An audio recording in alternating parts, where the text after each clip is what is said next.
اللہ اکبر۔ اور ناظرین، حضرت ابو سعید خدری رضی اللہ تعالی عنہ روایت کرتے ہیں کہ حضور اقدس صلی اللہ علیہ وسلم نے ارشاد فرمایا کہ جس نے نماز جان بوجھ کر چھوڑ دی تو جہنم کے اس دروازے پر اس کا نام لکھ دیا جاتا ہے جس سے وہ داخل ہوگا۔ اللہ پاک ہم سب کو نماز کی پابندی ادا کرنے کی توفیق نصیب فرمائے، اپنے تمام احکامات پر پوری طرح عملداری کی توفیق نصیب فرمائے، اور رمضان کی بابرکت گھڑیوں سے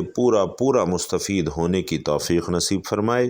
آمین یا رب العالمین۔ ناظرین محترم، جاتے جاتے آپ سے گزارش ہے کہ کامنٹ باکس میں ایک مرتبہ خلوص نیت سے سبحان اللہ ضرور لکھتے جائیے گا۔ اللہ تعالیٰ آپ سب کا حامی و ناصر ہو، آمین۔ السلام علیکم ورحمۃ اللہ وبرکاتہ۔